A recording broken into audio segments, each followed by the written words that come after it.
And the title for this evening's talk was actually, I remember now, was given to me in an email during the week. It was sometimes people give suggestions and they're just pretty sort of hopeless. Some are very good. Hopeless means you can't really give a talk about that. It's either too technical or it's too obscure. But it was a very good subject, which they asked, what do you do? How do you deal with the suffering of someone you love? When someone you love very dearly is going through a difficult or hard time. As a Buddhist, how do we deal with that? Because many times here I've told you how you deal with your own suffering and with your own difficulties in life, but now it's actually how we deal with somebody else's. And of course we always have the people we care about, we love, and from time to time they go through some terrible situations and difficulties. And we need to know some skillful means and responses and how to deal with that. Otherwise, it starts off with one person suffering, and then there's two, and then there's three, and there's a whole family, and there's a whole community, and the whole world is suffering, and that's not going to help anybody. So it's an interesting question, and there's some very deep answers to that question, which illustrate just a different way in which Buddhists can actually view these things. So first of all, when we say that when someone we love is suffering, why do we suffer as well? It's a great question there, because sure enough that we have love, but does love really have to mean that when somebody suffers that we suffer as well? Is that the real meaning of love? I know that sometimes that if you are a wise person who has Buddhist love and someone else is suffering and you don't go crazy, sometimes people think you're cold, you're callous. But that's actually not the case. In many situations I've seen families where someone is suffering badly and then another person, a Buddhist member of their family, is very peaceful and calm, and they give a huge benefit to the family. They give another option. When somebody else is suffering, you don't need to suffer as well. But let's go back a little bit. Why does that happen anyway? And I think why it happens is because in most people, what they think is love is not real love. It's more like what we call in Buddhism an attachment. And by an attachment, what I really mean by that can be illustrated by an experience which I had during the week. Every year I give a talk at Curtin University on a series of talks on human rights and the different religions, and I always do the Buddhism and human rights talk. And when I was talking about the freedom, say, of children to choose their religion and the path in life, some of the students who were from Kenya, who really didn't have much experience of Buddhism, let alone just some of the ideas which have been developed in Western countries like Australia over many years, they said, no, if you really love your children, you should actually give them a religion, teach them everything. And is that really love? How can you love your child and not do the best for them? And I mentioned to them that that type of love which you're describing is like a love of control, as if you own your child.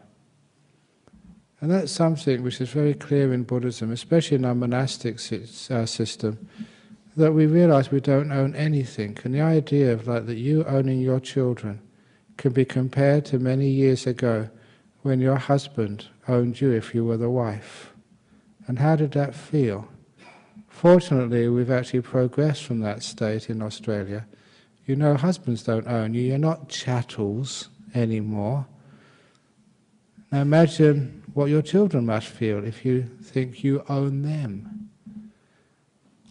In Buddhism, we never think that's my child. If it's my child, then with that my comes ownership, and with ownership comes control. And with control, we really think we're doing the very, very best for our child, and we control them so much without really much input from them that we usually can very easily harm our kids. It is not my son. It is not my daughter. In Buddhism, we realize this being has come into your life, and it's not just come from the combination, of your genes. This comes with a personality, with a history, and I've never been a mother, but I've asked many Buddhist mothers and non-Buddhist mothers, and when that child first comes out and they bond with that child, that so many mothers know that this is something with a personality. This is a being with a history which goes way beyond the time in my womb. He has a character. And of course, I love all these great stories which I've accumulated, because I accumulate weird stories. One person, I think it's, if I remember correctly, a few years ago, from here in Perth, told me that when their child was born, I think they were still in the hospital, and they just breastfed their kid. So they're laying on their back in the hospital bed, and the child had just finished breastfeeding, and so took his mouth, or her mouth, forget which, away from the breast, and then just sat on her mother's tummy, crossed her legs, his legs in full lotus, put one hand over the other, and assumed a meditation posture. And that spooked the woman out. My goodness, here was a baby who knew how to sit meditation. And it just came out of the tummy, out of the womb. And so it shows that these children who come into your life, they have a history. Now, it's not their first life, it's reincarnation, for goodness sake. And I know that sometimes there was a program on ABC, and somebody gave me a printout of it. Some sort of person who sort of claims to be a Buddhist, but is not a Buddhist at all, and claims to be a scholar, doesn't know anything about what the Buddha actually said, it seems. Now, very clearly, the Buddha actually taught reincarnation. I can quote you the suttas very clearly, no ambiguity at all. The original Buddhism was all about reincarnation, and many other things as well. Okay, if you don't believe it, fine, but please don't say the Buddha never taught reincarnation, because it's very certain that he did. And it's a wonderful thing to actually accept. There is evidence there. I can quote you the evidence, scientific evidence, for anyone who wants to read it. That's Ian Stevenson. Get on Google, get all the stuff from there. And there's other stuff being sort of come later on from people like Professor Pim van Lommel, but that's another talk altogether. But accepting reincarnation, at least as a possibility, means this being comes into your life. And it's come from another place, another life. It comes with history. So is it really your child? Does it belong to you? Or is it this being which is entrusted into your care for so many years? If you really think it's your child, with ownership, it's like property. If it's your property, it's you to do with as you wish. If you own your car, you can actually gun the engine and abuse it. It's your car, it's your freedom to do that, as long as you don't harm anybody else, because it's yours. And if it's your sort of house, if you want to wreck it, that's your problem, as long as it doesn't affect the neighbours next door. Whatever is yours, you have ownership over, and therefore you have rights. Whatever you want to do with it, basically. It is yours. Your money, if it's yours, you can spend it however you like. If it's your child, this is that ownership, gives us the perception of control. And that is where a lot of child abuse starts from.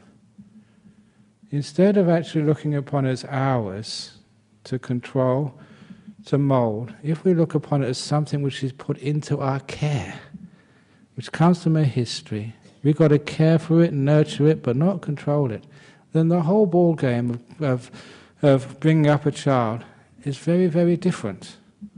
And a good example of this is, with something like the choice of religion, because as Buddhism comes into the Western world and gets stronger and stronger with every year, there are many people actually who are, Westerners, Caucasians, with no connection at all with any traditional form of Buddhism, and then they have a child, and then obviously you want to nurture the child, do the very best for your child, because that's part of the real love, not owning, but caring for it. How do you bring it up? Especially with religion. What religion should you impose upon your child? Or not impose any religion? Or impose all religions? What the heck should you do? And this question was once asked of a monk in England many years ago. And the answer he gave was actually very beautiful. He said, don't bring your child up as a Buddhist. That's controlling them, that's imposing your views on your kid. Don't bring them up with no religion, just thinking that just leave them alone. Don't bring them up exposed to all religions, that's not the point. He said instead, encourage your child in two qualities. Encourage your child always to question, always to ask those questions, and never to take for granted just what other people tell you. Because you know that sometimes, actually not sometimes, very often, when we believe what other people tell us, we get into big trouble. Much of your life is just believing what other people have told you, and later on in your life finding it was all wrong. And that causes a lot of suffering. So don't just believe what other people tell you. Question and question and question. That is basically the scientific method. That's the way we arrive at truth. But, he said, as well as questioning, encourage your child to be honest. So honest that they respect truth so much that in their questioning they will never stop, if they haven't got an answer which is satisfactory, which is dishonest. Dishonest to their experience, dishonest to themselves, dishonest to life. So keep on questioning and have that sense of honesty, of what's really right, what's really true. And if you encourage your child with those two qualities, questioning and honesty, they will have the tools to find out their own religion. And if Buddhism is worth its being a religion, then it should be subject to questioning, it should be subject to that honesty. And the same with all other religions. You shouldn't just believe because I tell you to. You shouldn't just believe because if you don't, you'll all go to hell. You shouldn't just believe because there's a financial benefit for doing so. If there should be sort of some honesty there, some truthfulness and ability to question and question and question, and then maybe take it on board. And so if you teach your children like that, that's what we call caring for them. You're empowering them rather than telling them. You're generating these qualities in them rather than, again, controlling them. Now that's exactly the same in any other relationship. If it's someone you love, we call it an attachment if you think that's my wife, that's my husband, that's my partner, that's my father, that's my mother. If you think like that, then that attachment there is a sense of ownership, and with that sense of ownership there will always be a little bit of control. Sometimes that just as a slip of the tongue, or just because I know no other word, I say my monastery down at Serpentine, my monks. They're not my monks. They haven't signed their life over to me. They haven't taken vows of obedience. Sometimes I wish they would, but no. They argue with me, I argue with them. We ask questions until we can both all come to a sort of a common conclusion. But there is no sense of ownership. As soon as you have some sense of ownership, that is where the suffering comes. When somebody you love suffers. Now, I'm going to give a little example and I'm going to extend it. First of all, somebody you love.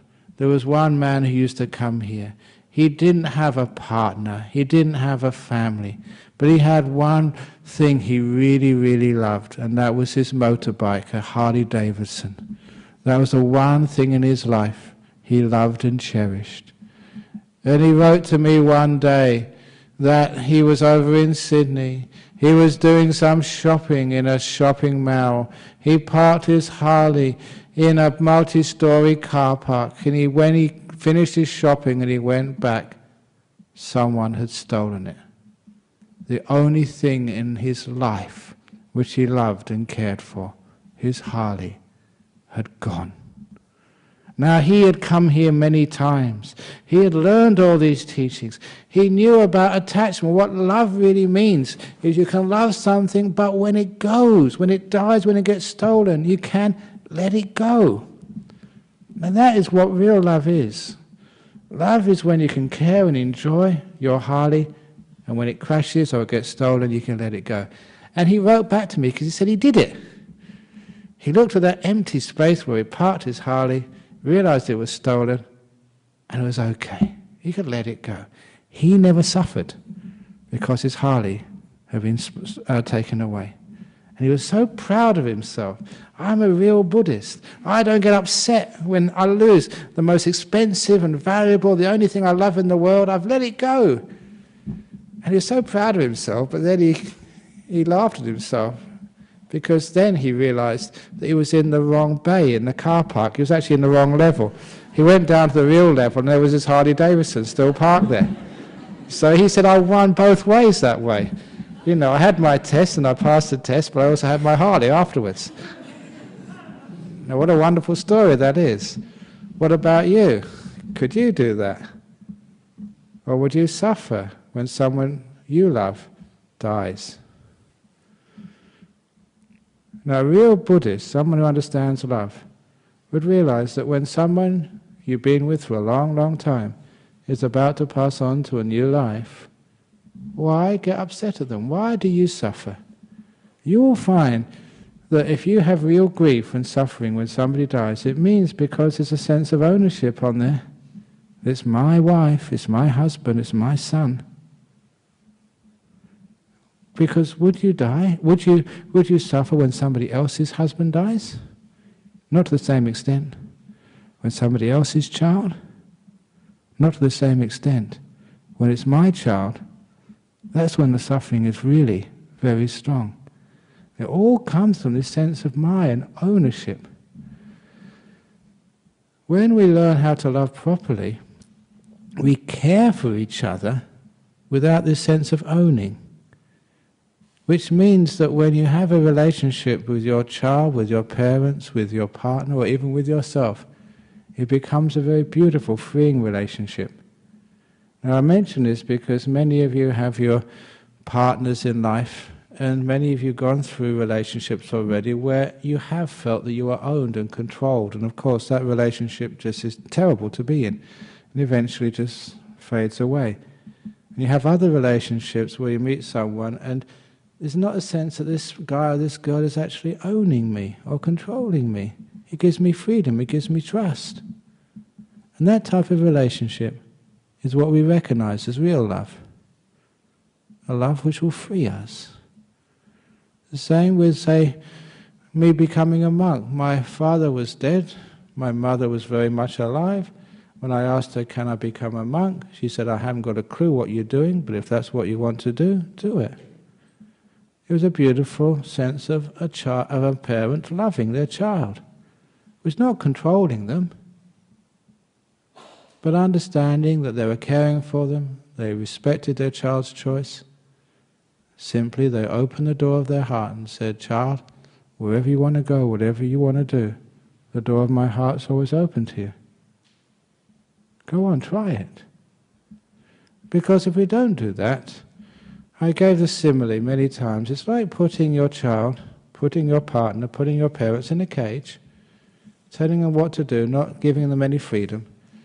And you find if you put someone in a cage like that, like putting a bird in a cage, sooner or later the door's going to be left open, by accident usually, and the bird flies away and will never come back home again. I've seen parents like that controlling their kids so much, they never come home again once they leave. I've seen other parents who show their kids this sense of trust and freedom. It's just like having a bird and leaving the cage open. But you know, it's a nice cage. You've got some nice food in there, a nice place to sleep, and whatever else a bird wants in the cage, but a nice mirror to look at. I had a budgie when I was very young. You know, it's interesting. I was so smart when I was very young, because one day the budgie disappeared. And I said, where's the budgie, Daddy? And Daddy said, oh, he's gone on holiday. I said, no, he's not. He's died, hasn't he? You know, I sussed out my dad pretty quickly. Don't lie to me, Dad. He's died. That's okay. I was only about 4 or 5 years old, but I still remember that. But anyhow, so if you put a bird in a cage and leave the door open, but it's a nice cage, yeah, the bird flies away, but always comes home again. I'm actually very happy with the monastery at Bodhinyana. I was about to say my monastery, but I'm going to be very careful this evening.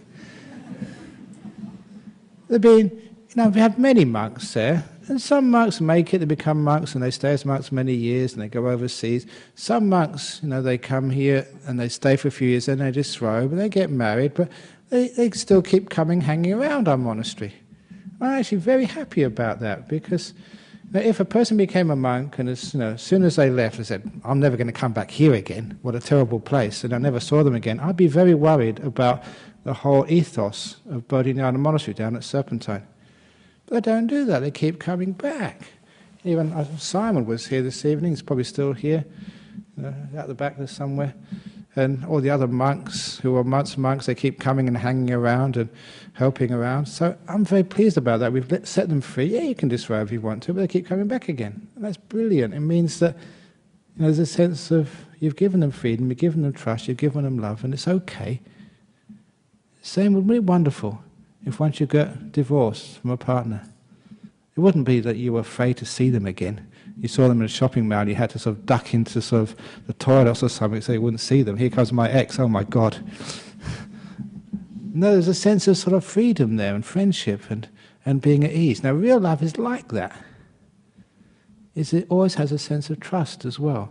So if it really is someone you love and they're suffering, you won't try and control them. You won't need to say, I can't stand that, just get out of that suffering. Because we all know that suffering, it's painful, but it's very important as well. Suffering is what we call the growing pains of life. In the same way that if you had a child and you're always protecting it from all these diseases, everyone knows these days, it's great to allow your child to get this little sickness and that little sickness when they're very young. If you immunize them against everything, they don't build up their natural immunity. And if you protect your kid, from fights or from the pain of the classroom, of course they don't learn that little bit of toughness about how to deal with people in the world.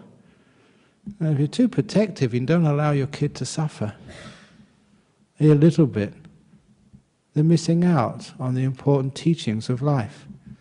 And that's exactly the same in sort of adult life as well. I've told many girls here, sometimes young girls come along here and they see me because they can't tell their parents, they trust me, because I've been here a long time, and they tell me about sort of some of their relationships, girls and boys, and just how sometimes devastated they are when one of those relationships just falls apart, especially their first love. And I just tell them many, many times, look, how can you know what love is until you've had a broken heart? And they've felt that pain, when you've sort of invested so much of your life in a partner and it's all fallen apart.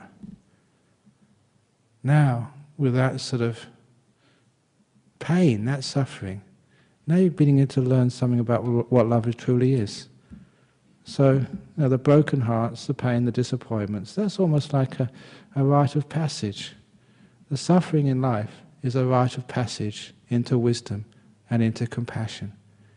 When you see it that way, when people are suffering, we want to sort of be there for them. But look, I'm there to hold your hand, to be with you. But it's your job to work that suffering out. And I'm not going to add to it. I'm not going to take it away from you either. Because that is actually robbing you of something really important. I'm going to ease it, especially the physical suffering, if at all possible. But the mental part of it, your reaction to it, this is something which we've all got to learn and know. As I said in the meditation, it's not the sort of the pain, the disappointment, the shame, or whatever else is the suffering each one of us feels from time to time in our life. It's what we do with it. It's our relationship, to having as I said last week, it was about a year ago, last week or a couple of weeks ago, when we had the anniversary of the Bhikkhuni ordination. I had my photos on the front pages of Bangkok newspapers saying what a bad guy I was. And so, what do you do with that? Okay, can't do anything, so don't worry about it. This is one of the sayings which I practice. If there's nothing you can do nothing. So why worry about it? So somebody else's worry, not mine. So, or you have great pains. You've got nothing to do. Do nothing. If there's something you can do about it, then give it everything you've got. Try something. If there's nothing you can do, just relax and enjoy. I say enjoy on purpose. One of the key stories in that book, Open the Door of Your Heart, which, I repeat these stories, but because they're worth repeating, is the story of the old soldier in the British Army during the Second World War in Japan. No, it wasn't Japan, so it was in Burma.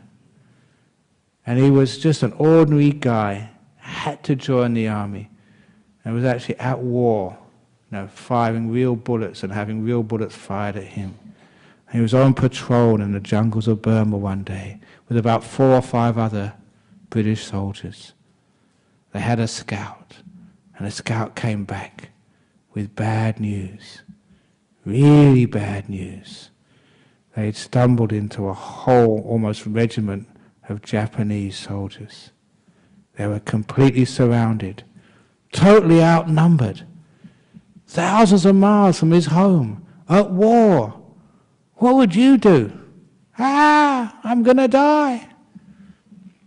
In such situations, apparently, people who have been in the military have told me this. Sometimes the strong guys, the tough people, they just fall apart. And sometimes the little weaklings, that these are the people who've suddenly become courageous. And this guy, he had courage. He said, let's try and fight our way out. Even though we're going to die, that's the manly thing to do. And who knows, one of us might make it. You never know. And anyway, if we all die, at least we take many of the enemy with us into death. Let's fight our way through against impossible odds, just like you see on the movies. But I don't have this on the movies because it's not exciting. This is why. There's a trouble with Buddhism. Why we don't get so many people coming to our Buddhist communities in Australia, because it's just so peaceful. We don't have any violence in our religion. We just have ways of stopping the violence. So it's not an exciting religion. But anyway, his captain said, no, we will not try and fight our way out. Well, what should we do, sir? Instead, he said, we will all sit down and have a cup of tea. And that's what he said, in the middle of the jungle, in Burma, in the Second World War, surrounded by the enemy, totally outnumbered and about to die. Let's have a cup of tea. And that was the most crazy, mad, stupid thing the guy had ever heard. And thought, somehow this commanding officer had had too much sun, had gone crazy, had gone mad. But orders were orders. Even though he thought this was totally stupid, they all sat down and made a cup of tea. In the time it took them to make the tea, the scout came back and whispered into the ear of the captain. The captain got all the soldiers together and told them, the enemy has moved. There's a gap. Pull your things away quickly. We'll crawl through. And every one of them escaped without any injury at all. And at that, the man who told me, a fellow teacher when I was a school teacher, said, that captain saved his life. Not just once, but many times. Because sometimes he had cancer, sometimes financial problems. It was like he was surrounded by the enemy, but not the Japanese, the ATO. That's the Australian Tax Office. Or sometimes the police, or sometimes who knows who's circling you. And sometimes he thought this was it. He was done for. What to do? But instead of trying to fight his way out, he would sit down and have a cup of tea. And things would change. And when things would change, when there was something he could do, then he had the energy and the effort to do that. And that story was just so Buddhist. When there's something you can do, do it. When there's nothing to do, just sit down and have a cup of tea. A cup of coffee if you like. I don't know what you like. But just don't do anything. Sit still for a while and it will save your life. So sometimes when somebody is suffering like that, and it's your son, it's your daughter, it's your wife, husband, father, your loved one, what should you do? If there's something to do, then do it. If not, sit down and have a cup of tea. That is wise. It means you're not adding to the problems. It means the suffering of one person is not becoming madness and craziness with anyone else around you. That is like real love combined with wisdom. And you will find that situations do change. Diseases sometimes they're here, sometimes they go. Financial situations change. Who knows what's going to happen next? That's always my understanding of life. Life is just a progression of the unexpected. I never know what I'm going to do next. I will keep telling you that, I always like telling our Vice President Ming about my movements, because I have to look at the internet site myself. Where is Ajahn Brahm, to find out what I'm supposed to do today? So sometimes I have to ask other people, because I forget what I'm supposed to be doing. So, because you live in the present moment, you just day by day, moment by moment, and just let it happen. Because sometimes things go wrong. Sometimes people told me there was an aircraft crash of Qantas or something. So, if you go overseas, you don't know whether you're going to make it there. So who knows anyway what's going to happen next? So when I look like that, you'd when there's nothing to do, just leave it alone. Things will change, as they always do. Something to do, then do something. So you don't allow yourself to suffer when someone else is suffering. You try to control situations which are totally beyond your control. That's why Buddhists are not control freaks. I never tell you what to do. I never shout at you when you don't do it, because they never tell you what to do anyway. We give you that freedom, that trust. So if you want the 5 precepts, keep them. If you don't want them, it's up to you. You still be my friend, and I will never judge you for not keeping those. And that type of love, to open the door of my heart no matter what you do and how you behave, is a beautiful way of saying I don't own you. That I won't control you. If you do the same with the people you love, it's amazing what happens. It means that when they are suffering, at least they know that you're not controlling them, but you will always be there for them.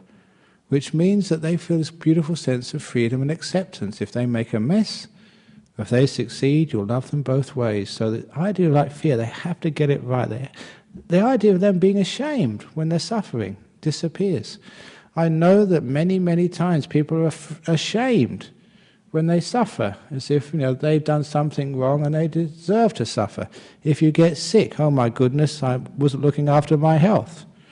And if you get cancer, oh my goodness, I wasn't meditating enough. I wasn't maybe eating the right food because I get heart disease. There's a lot of guilt which is accompanied with disease. So if you are sick, please just be sick and don't feel guilty about it. You're allowed to be sick. It's not against the law in Australia. It's not against the 5 precepts. We should start a campaign for sick people's rights. I demand my right to be sick, if you want to be. In other words, don't feel guilty about it. I know I've told this story before again, but it's a great one. Is there anybody in this room this evening who's never been sick in their life? If there is, please put your hand up. Is anyone here who's never been sick? So I can assume, there's no one's hands up, that each one of you has been sick from time to time in your life. In fact, if you'd never been sick, it would be very weird. You'd be such an anomaly that the hospitals will be actually doing all sorts of tests on you. How come you've never been sick in your life? So it'd actually be weird if you were not sick. In fact, it'd be very wrong. Something wrong with you if you never get sick. By which I mean, it's right to be sick. So I always tell people, when you go to the doctor with the flu, with the sickness, with the cancer, whatever, please tell that doctor, "Doctor, there's something right with me. I'm sick again." And I like saying that because that takes away the guilt. You say, "There's something wrong with me. I'm sick again." And therefore you feel guilt. You feel like a failure. You haven't been looking after your health. I remember a time I had a bad back because I was working too hard building Serpentine Monastery in the early days, and I know exactly what did it. I was laying some concrete under the wall. The concrete was going off, going hard too quickly, and I had to work like a slave to make sure it was all level before it got too hard to work anymore. So I was bent over in the trench, working too hard. I knew I was going to do something wrong, but I sacrificed myself for the Buddhist society. That was okay, because I know it's all going to be all right in the end. So I got this really bad back. I remember going to the doctors, to get it checked up, and there I was sitting in the doctors with a bad back. And this friend I knew, it's actually from the local prison, he looked at me and sitting in the doctor's surgery, and he said, "I never expected to see you in here." As if I was in a pub or in a brothel or something. The doctor's surgery. He said, "But I expect you to be healthy. You're monks. You live a nice, peaceful, stressful lifestyle." And I felt guilty. I felt ashamed of being in a doctor's surgery and being sick when I teach other people how to live a healthy lifestyle. But no, it's okay for monks to be sick. So take away the guilt, the shame of being sick. So when someone else is sick, nothing wrong with that. So when someone else is suffering with a sickness, physical suffering, but don't make mental suffering out of it. Some people keep telling me when they're very, very sick, "Oh, but I'm such a great burden on everybody else. They have to wipe my bum, they have to feed me, they have to do all this stuff for me." What a great practice of humility it is to be sick. You can't do anything for yourself, so don't try to do anything for yourself. Look, we believe in karma. When you're sick, you're giving other people this wonderful opportunity to care for you. So care for me, husband. I'm sick. Breakfast in bed, foot massage, washing me or whatever. What a wonderful thing. And it's actually great fun to look after somebody who's sick. It is. I try and turn them on and look after them and care for them. You get a lot of joy out of caring for people. So, if I'm sick, this is my opportunity, when I'm sick, to give all of you the opportunity to care and to make good karma. So next time you're sick and you have to stay home, whoever's caring for you say, "This is your opportunity to make some good karma by looking after me." And if you look at it that way, it's actually quite beautiful. Beautiful. And that means you're not ashamed, you don't mind other people looking after you. You don't say, "Oh, no, I'll do it myself." No, let them do it for you. Even if you can do it better, in Buddhism we're always taught, even if you can do it better, it doesn't matter, you let them do it for you, because they need to make some good karma. We need to to express our love towards one another. If I'm so independent, I never let you do anything for me at all, then we don't have any love, we don't have any sort of connection. That is, one of the reasons why, that even though that I can cook for myself, I could go to the grocery shop if I wanted to, and put it on the account of the Buddhist Society, but we don't do that because we want you to feed us. Even though we can feed ourselves very well, thank you, we want you to feed us. Why is that? Because that gives us a beautiful connection. So monks and nuns are just like these hopeless beings. Just, if it wasn't for you, I'd be hungry.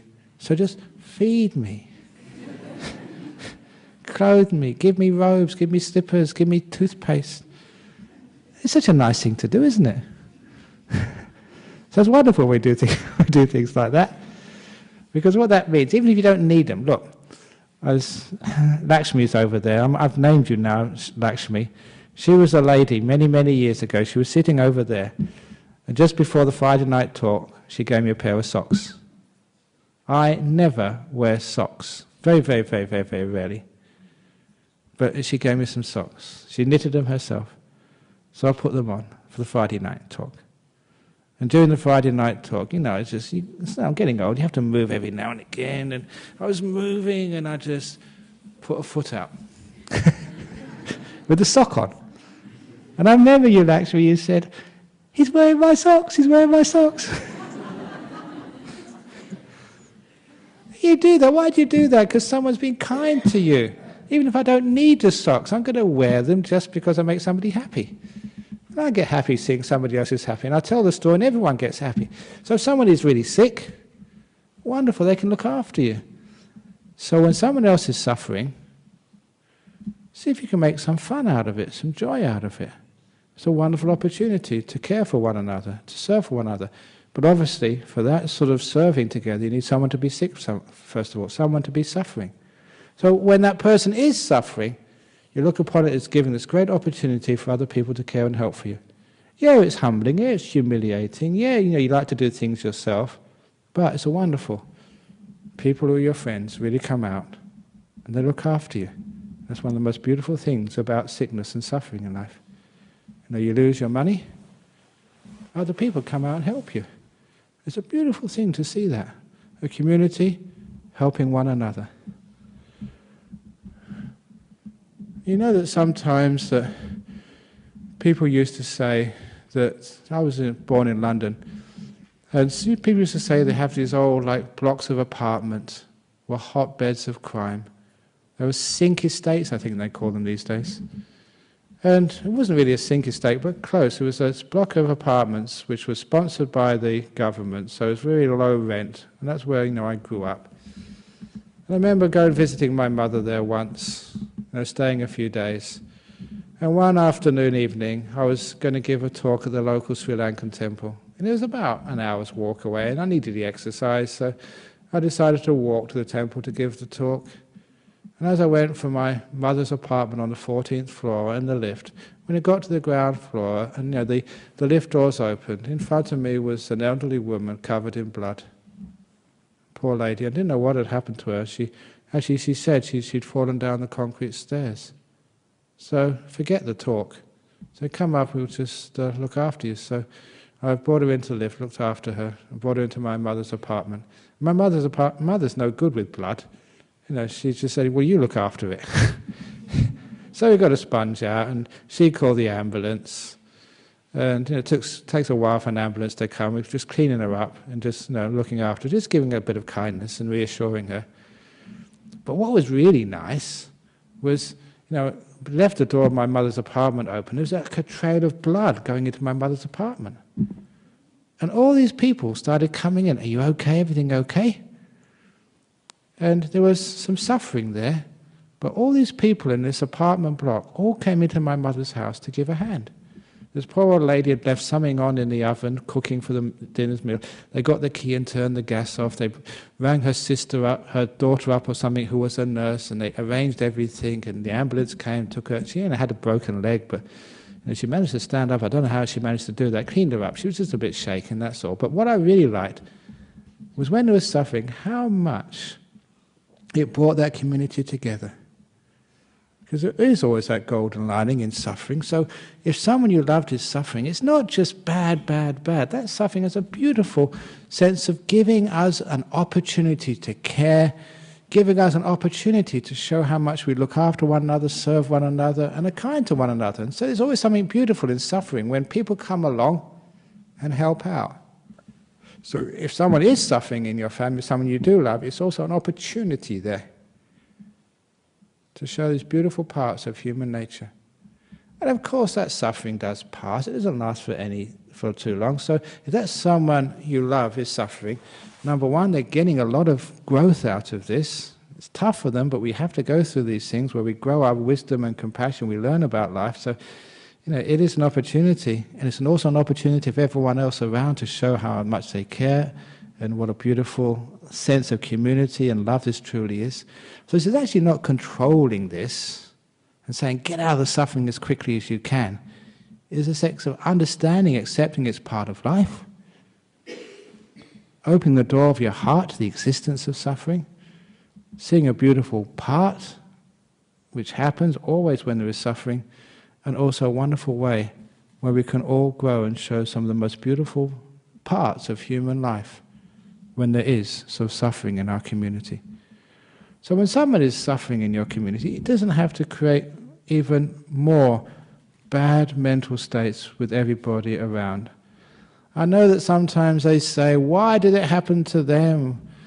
Please, in Buddhism, no guilt, no punishment. He doesn't know why these things happen. Stop looking for, the causes. Was it because they didn't look after themselves or because they cheated as a result of bad karma from the past? Who knows what happens, why it happens? So when anybody ever suffers in Buddhism, it's not why did this happen to me, why did it happen to them, it's what are we doing about it right now. There is that old story in Buddhism about the person shot by an arrow. This is in the time of the Buddha. And when the person was shot by an arrow, he started asking, well, who shot me with an arrow? What type of arrow it was? Where did the guy come from? How many kids did he have? That's a stupid question. Someone shot you with an arrow, just go and call the doctor, get the arrow out. So instead of saying, why, where did this come from? Why me? Why did this happen to me? Why was this suffering happen? Why did I get cancer? Why did this person cheat me? Why did this person die? What are we doing about it? And that it becomes a very, very proactive aspect of Buddhist psychology in dealing with suffering. We don't say why and try and find someone to blame. It's always about, here we are, now how are we going to move forward from here? What are we doing about it?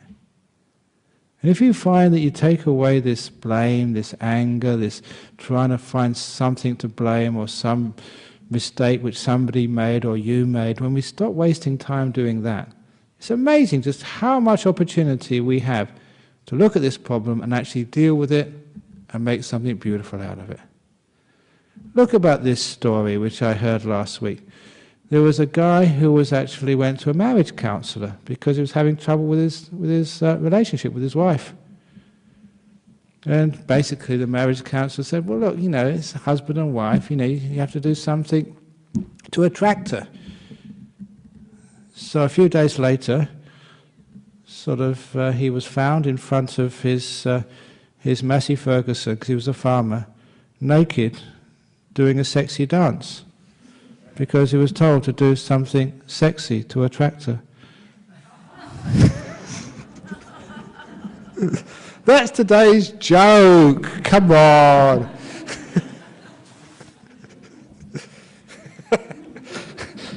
You're shaking your head. Are you suffering? But, so whenever there's any suffering with someone you love, these are good attitudes which we can do. What are we doing about it? It's an opportunity. It's some suffering there, but you don't have to have the mental suffering. The mental suffering is, I don't want this to happen. Why me? It shouldn't happen. You can always do something about it, and you can make it a beautiful experience, no matter what it happens to be. And with that Buddhist attitude, you find that the suffering in life, it's still there. It still is so painful, but we don't tend to moan so much or get so angry and upset. And it's a beautiful thing to be able to see that. Another example which comes to mind of one of the old disciples of this centre over here. I remember she was one of the early disciples who used to come and help at our monastery in Serpentine. She got lung cancer. And she was such a tough lady. She thought it was actually hay fever. She couldn't breathe very well. But eventually she went to the doctor and they found it was lung cancer. I remember going to see her at Charlie Gardner's hospital because she called and said, doctor has just told me it is lung cancer and there's nothing they can do about it. It's terminal. So I always remember that situation. I came to see her, rushed to see her, and went into the room, and there she was in her bed, laughing, wheezing a bit, but laughing, and just, we discussed the funeral arrangements. She had 4 kids, 4 beautiful kids. And I think the youngest, Joseph, was about 9 years of age or 8 years of age or something. It was beautiful, just the way that she was totally at ease and at peace, with the fact that she was going to die in 2 or 3 months. It was very impressive because she was a real Buddhist. Instead of physical suffering, you don't have to make mental suffering out of it. You can't do anything about it. So if you can't do anything about it, what should you do? Have a cup of tea. And that's what she did.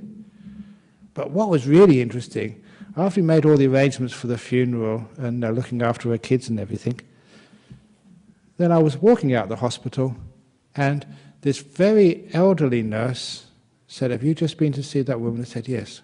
Wonderful. Can you please come in here because I'm very concerned about her. And it was actually the matron of the hospital, the head nurse. I said, well, what's wrong? He said, she's in denial. She doesn't realize she's dying. And I said, she's just spent the last hour planning the funeral with me. And this nurse says, well, why isn't she crying and moaning and getting angry and upset? And I said, because she's a Buddhist. And that was actually quite fascinating for me, because that was one of the first times where I saw just how beautifully Buddhists die. And it was just so uncommon that this matron who'd been in the system for such a long time, it was the first time they saw anything like that. So when a loved one is really suffering, you can actually make a great example for others. Because look, if I'm suffering, and you suffer as well, when you come and visit me, that makes both of us suffer. And just, that really messes up the whole sort of dying process. Look, there's one time when I went over to the old hospice over in Shenton Park, you know, the old hospice, they used to work there. Because there was a nun there, a Buddhist nun, who was dying of cancer.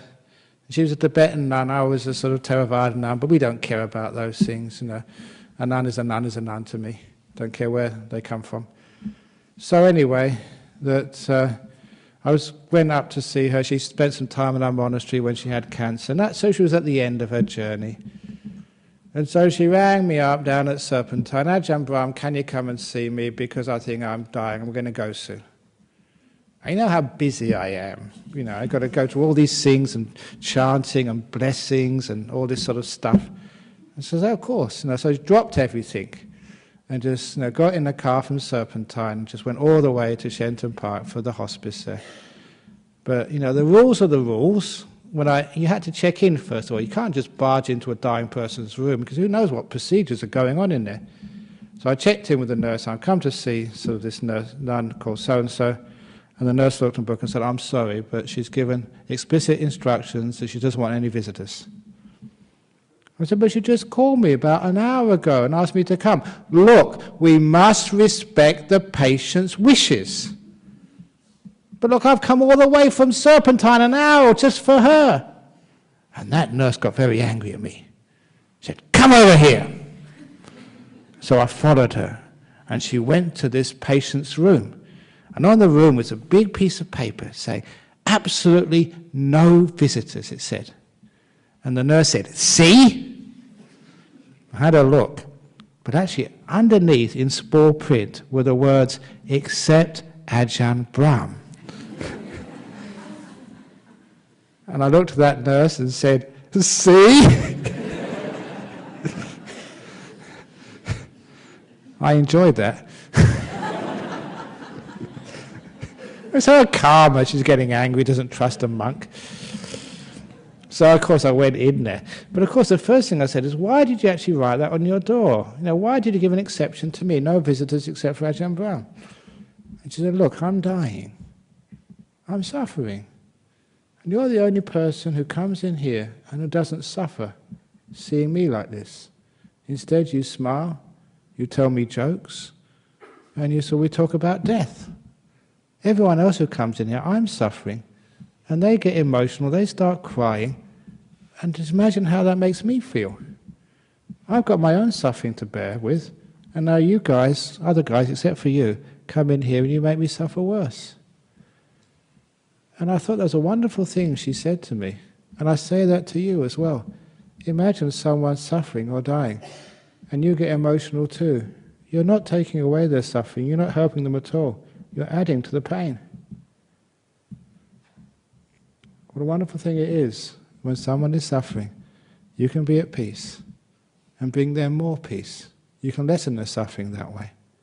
That's how to deal with someone who you love, who is suffering.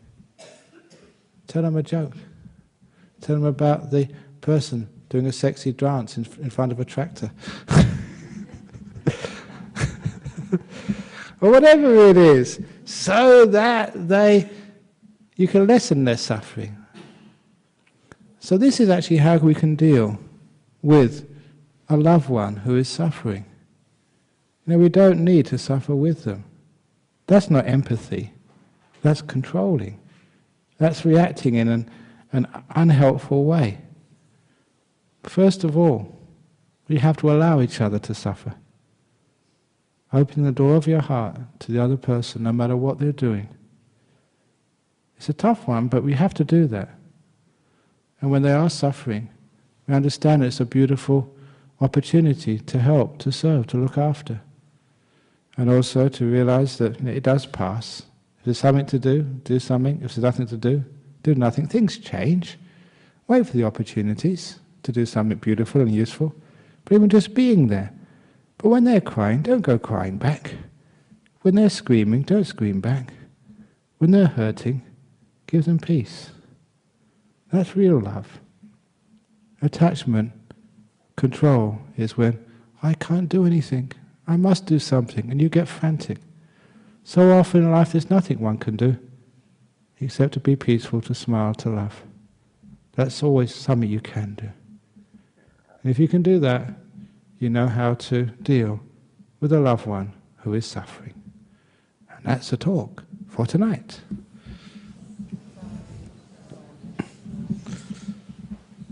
Okay, is there any questions about this evening's talk? Or comments? Hopefully it's useful for you, because we're all going to come across that sooner or later. Yes? Yeah. With the global warming, a lot of people are losing hope that the planet's got a future. And the sort of widespread apathy that doesn't seem to be happening. What's the Buddhist sort of take on that? Is it part of the plan? Go to Nevada? Or is there another plan that hasn't been unveiled? The secret plan of the end of the universe with the Buddhist mind. Now look, that's one of the things you're asking about, what's happening with the planet. Is there some sort of long-term plan? A lot of people are losing hope. There's so much negativity, especially in some religions. They always think the end of the world is coming, there's going to be some Armageddon. And that idea of an end of the world, it really sort of excites people. And it's almost because they think like that, that maybe the world will end if they really want it to.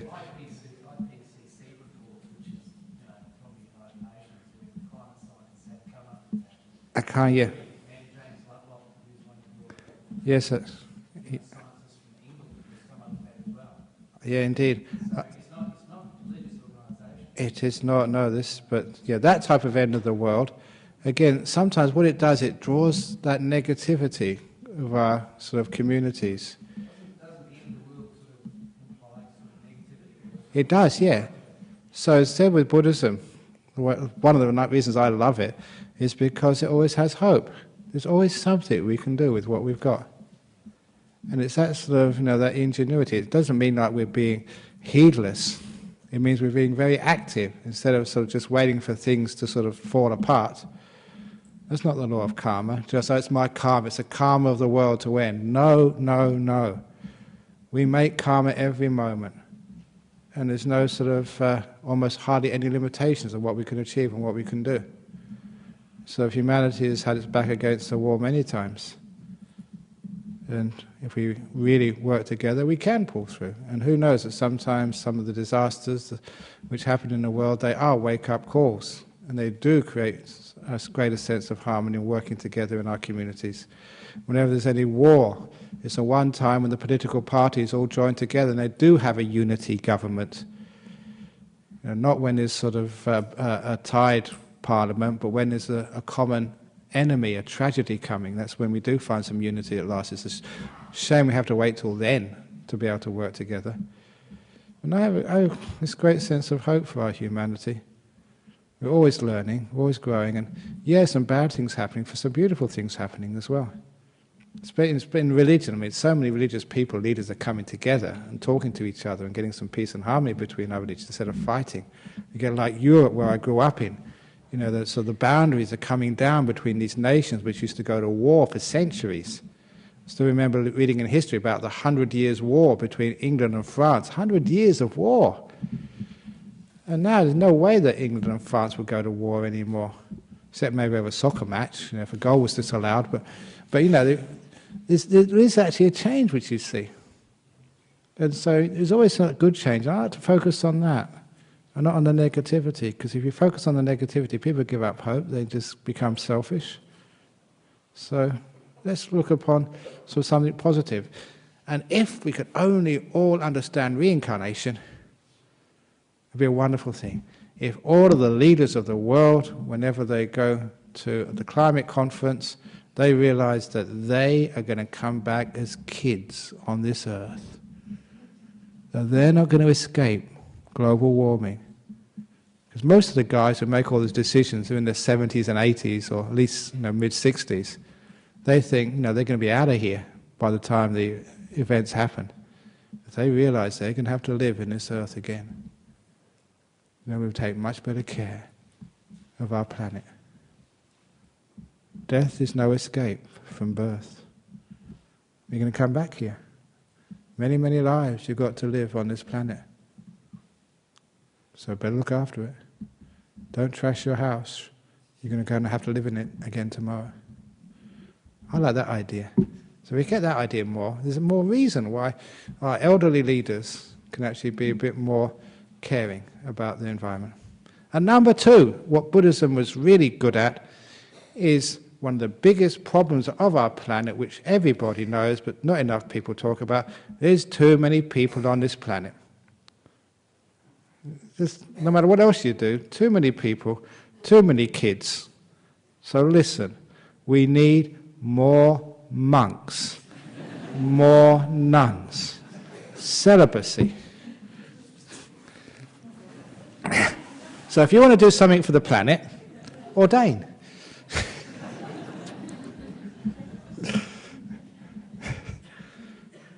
So at least we're very green. We don't have kids.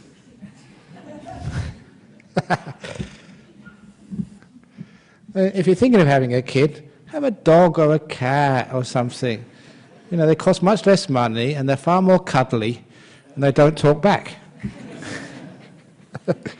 Okay, anyway, so thank you for that question. Okay, that's enough for this evening. So Dennis, would you like to make the announcements before everybody leaves? The important sort of announcements which... Yes, it's just three things I think tonight.